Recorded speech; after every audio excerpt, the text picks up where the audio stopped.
Every night at exactly 3:12 a.m., Marissa hears footsteps in the apartment below hers, a slow, dragging limp that creeps from one end of the floor to the other. The problem is that unit has been unoccupied for over 6 months. She's filed complaints. Maintenance checked it out. No signs of life. But last Tuesday, she started waking up with dirt under her fingernails. And yesterday, she found a photo tucked under her pillow. A Polaroid. Of her. Asleep. Taken from inside the apartment below. The first time she heard it, she chalked it up to the building settling. Maybe old pipes, or the hum of the central heating. It was 3:12 a.m., a time that meant nothing to most, but to Marissa, it was becoming a curse. She'd sit up in bed, heart hammering, as the faint footsteps echoed beneath her. Heavy. Uneven. Like someone with a bad leg or dragging something. The unit directly below hers had been vacant since January. She knew this because she'd watched the couple who lived there move out, boxes stacked in the hallway, whispered arguments, the woman crying quietly as the man lit cigarette after cigarette. After they left, the place had stayed dark, quiet, dead, until now. At first, she assumed she was dreaming. But the pattern was always the same, footsteps from the far side of the apartment, stopping right beneath her bed, then silence. She timed it once. 2 minutes and 14 seconds of movement. Every night. She tried to rationalize it. Maybe it was coming from another unit. Maybe someone snuck in and was squatting down there. But then came the dirt. Marissa was meticulous. She vacuumed twice a week, scrubbed her baseboards, and didn't even allow shoes past the front door. So when she woke up with soil under her fingernails, she panicked. Not just a smudge, dark, packed earth, like she'd clawed at the ground. She stared at her hands, trembling, trying to remember the night before. Nothing. She'd taken her usual sleep aid, scrolled through Instagram, fell asleep watching an old episode of Forensic Files. That was her routine. Unchanging. Safe. She showed the dirt to her best friend, Kayla, over brunch the next morning. Kayla laughed. You probably scratched at a plant or something in your sleep. You need to chill. Seriously, you've always been a little dramatic when you're overtired. Marissa tried to laugh too. Tried to believe it was all just stress. Maybe she needed to cut back on caffeine, or switch to melatonin. But then the Polaroid appeared. She found it under her pillow. Not on the nightstand. Not dropped on the floor. Tucked neatly beneath her pillow like a secret. It was a photo of her, face relaxed, mouth slightly open, deep in sleep. Taken from above, as if someone was standing right next to her bed. Her hands trembled as she turned it over. Nothing written on the back. Just the chemical burn of fresh film and the sour taste of dread. She called building security. They did a sweep. No sign of forced entry. All the locks untouched. The door to the apartment below? Still padlocked shut. You sure you didn't have someone over? The guard asked, raising an eyebrow. Maybe someone you forgot about? No, Marissa whispered. No one's been in my apartment. He looked unconvinced. Well, if something turns up, let us know. That night, she didn't sleep. She stayed on the couch with all the lights on. A kitchen knife gripped tight in her hand. At 3:12 a.m., the footsteps began again. But this time, they didn't stop. They came all the way to the wall, and then she heard something she'd never heard before. A knock. From inside the floor. She froze. The knock wasn't loud. It wasn't violent. It was soft. Rhythmic. Like someone tapping gently with their knuckles. 3 slow knocks, then silence. Then 3 more. Marissa stared at the floor like it might split open. The couch cushion beneath her felt soaked in sweat. Her fingers tightened around the kitchen knife. She didn't breathe. She didn't move. 3 more knocks. Directly beneath her feet. She grabbed her phone and dialed 911, whispering into the speaker, "There's someone in the apartment below me. They're knocking. They left a photo under my pillow. Please. I need someone here now." The dispatcher's voice was calm, rehearsed. "What's your address?" Marissa gave it. Waited. Every second felt like an hour. The knocking stopped. "Ma'am, are you safe?" the dispatcher asked. "I think so," she whispered. The cops showed up 15 minutes later. 2 uniformed officers, male and female, young and skeptical. They did another sweep. This time, they brought the building manager.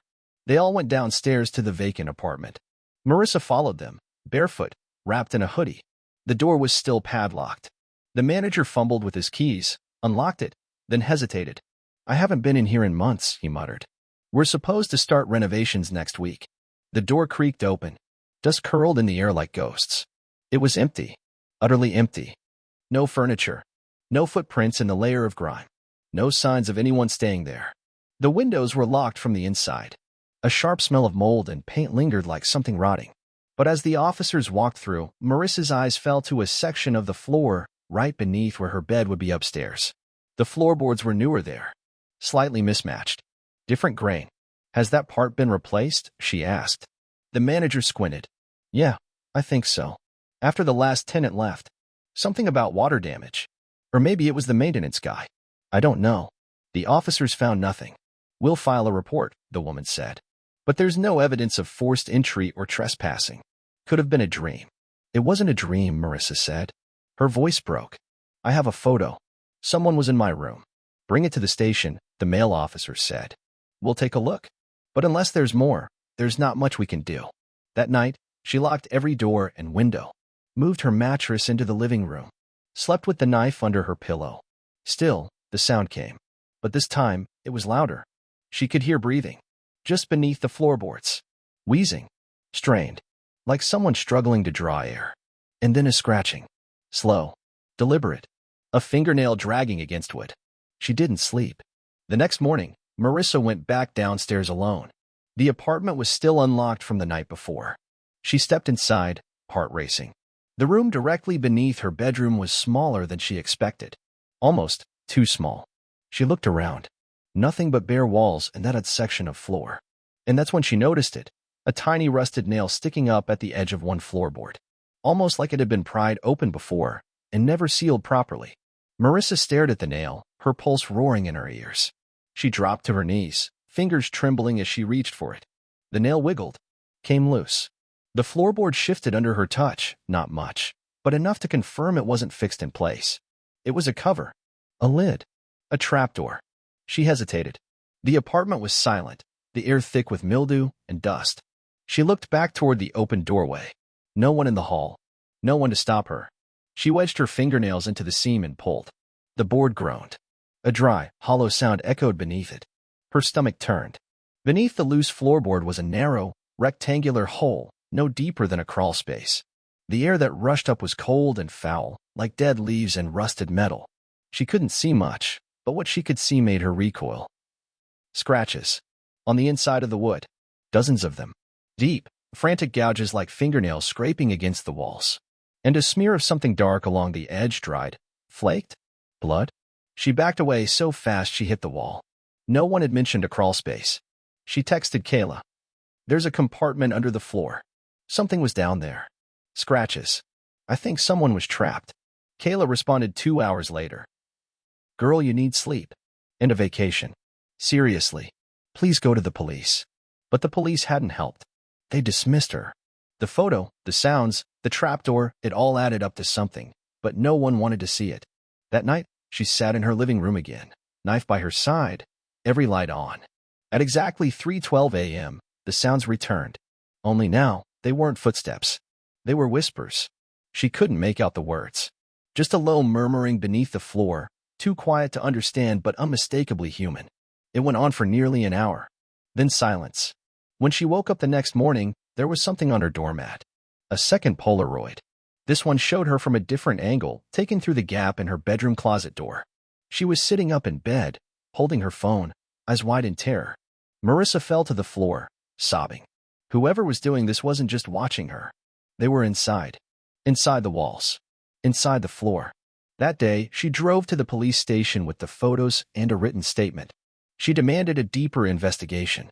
Finally, they agreed to send someone to check the crawl space.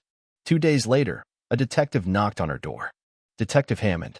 Mid-50s, weathered, quiet. He asked her to walk him through everything. She did. Step by step. The sounds. The photos. The floorboard. They went down together. He crouched by the hole and peered in. Then he reached in with a flashlight. 5 seconds passed. 10. Then he pulled something out. A plastic bracelet. The kind used in psychiatric hospitals. Faded letters printed across it. Floor 1, Patient 6, Belhaven Psych. Belhaven? She asked, confused. Hammond looked up at her, his expression unreadable. There's no hospital by that name anymore, he said quietly. It was shut down in 1996. After a fire. A very bad one. Marissa stared down into the darkness of the crawlspace, something tightening in her chest. But that's not the strange part, he added. The name on this bracelet. He turned it over. She read the name and stopped breathing.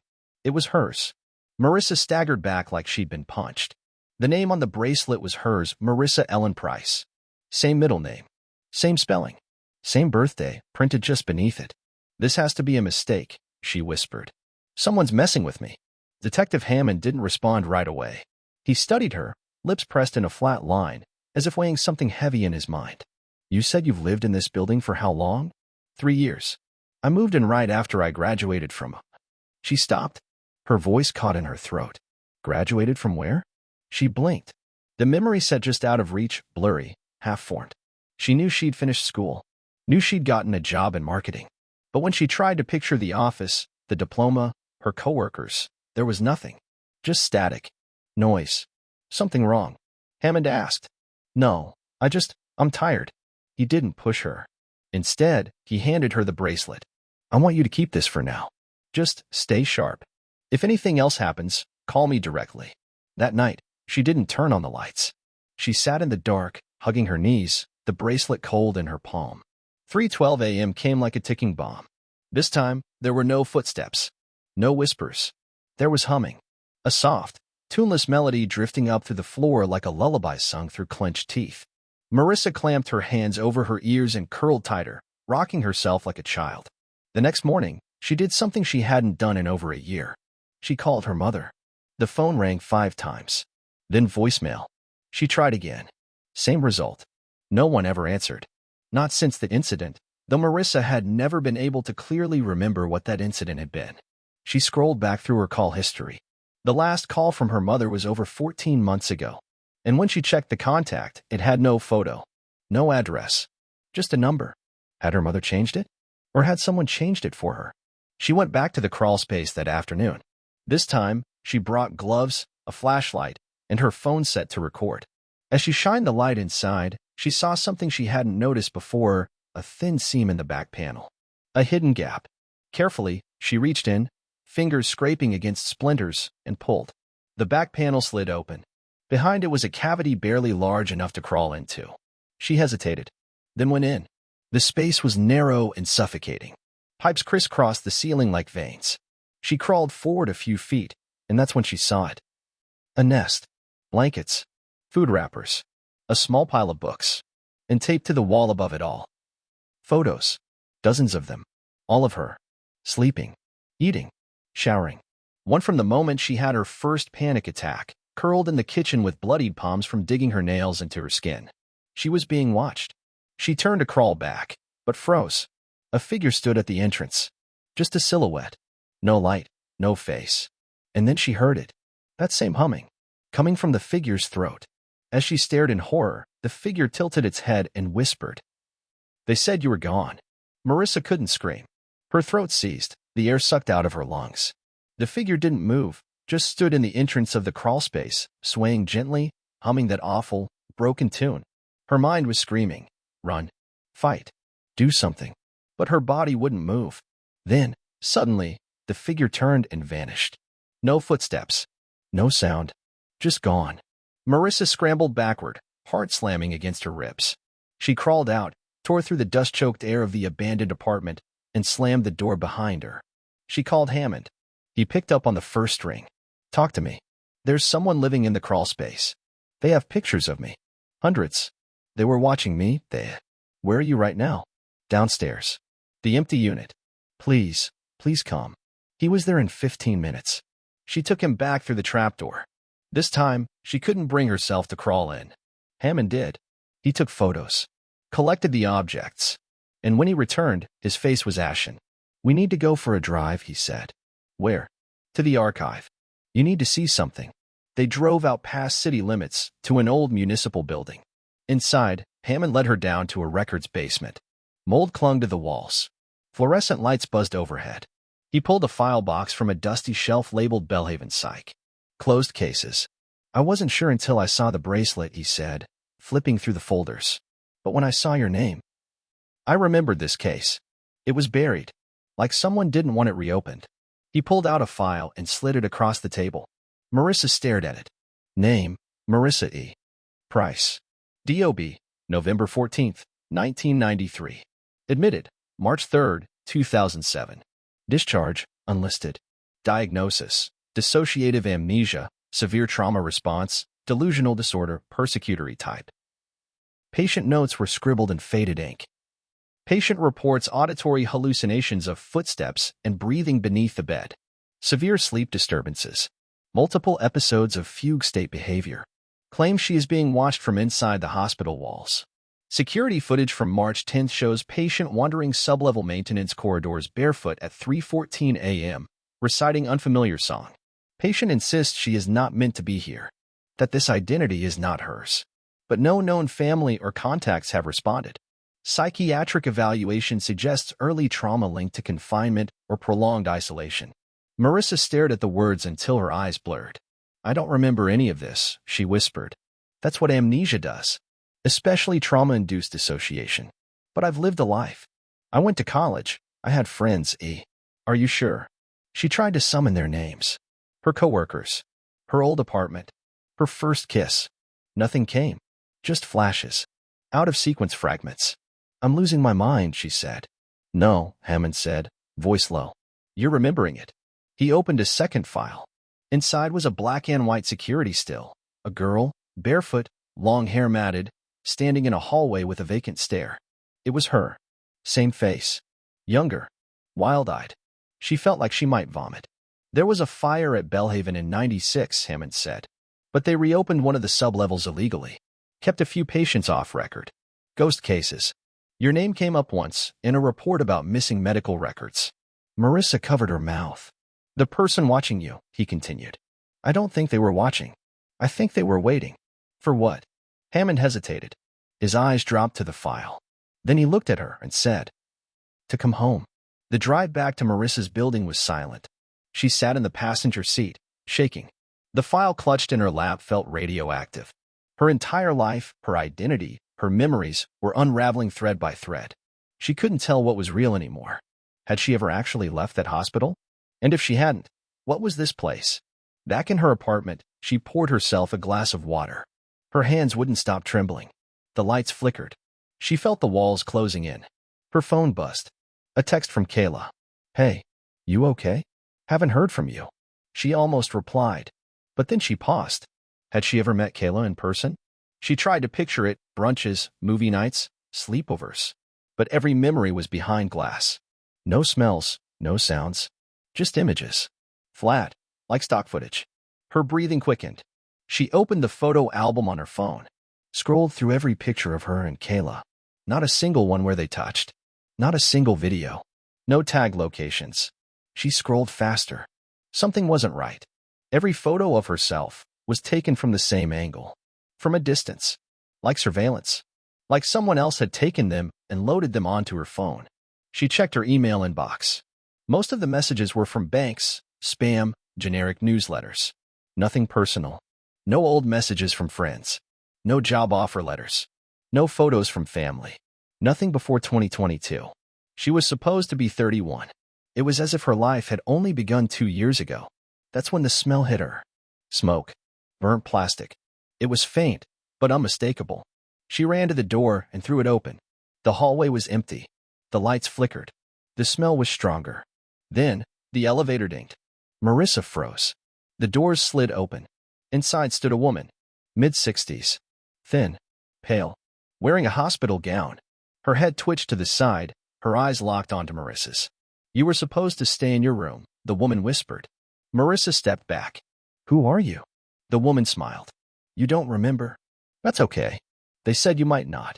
She stepped out of the elevator, dragging one foot slightly behind the other, the same uneven gait Marissa had heard under her floor. I watched over you. Every night. Just like I promised your mother. My mother. The woman nodded. She begged them not to take you downstairs. Said you were better. But they didn't listen. After the fire, they locked the sublevel. Thought everyone down there had died. She stepped closer. But not you. Marissa backed away, heart in her throat. This isn't real. The woman tilted her head again. Then opened the door, Marissa. The one behind the water heater. The room they left sealed. That's where it ends. With that, She turned and limped back into the elevator. The doors closed. Silence fell. Marissa stood frozen for a long time. Then she moved. She opened the closet by the kitchen, pulled the water heater aside. Behind it was a small square outline in the drywall. Just visible.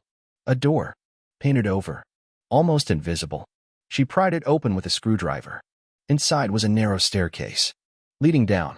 The air smelled like fire and rust. At the bottom, in the dark, a metal plate on the wall read, Belhaven Psych, Sublevel 1, and scrawled in what looked like blood beneath it, Patient 6 must never be let out. The stairwell swallowed her. Each step downward felt like descending into a grave. The air thickened. Warmer. Damp. The walls changed. No longer drywall, but stained concrete lined with old piping and flickering emergency lights. Her phone had no signal. No GPS. No time. Just darkness. At the bottom, the hallway opened into a large room, once white, now sickly yellow. Hospital beds with rusted frames. Shattered glass. Mold devouring the corners. On the far wall, a row of locked doors, each with a number, 1 through 7. Her heart stopped when she saw the plaque on the 6th door. Patient 6, Marissa E. Price. The metal was scorched, the edges blackened from fire. Yet somehow, the name remained perfectly clear. She approached, her body trembling. The door had been pried open, years ago by the look of it, hanging crooked on one hinge. Inside was a bare cot, a filthy sink, and the smell of rot. Scratches covered every surface. Desperate, frantic. But what broke her wasn't the room. It was the mirror on the far wall. Cracked. She stepped inside and saw her reflection. Or rather, not her reflection. The figure in the mirror looked like her, but older, paler.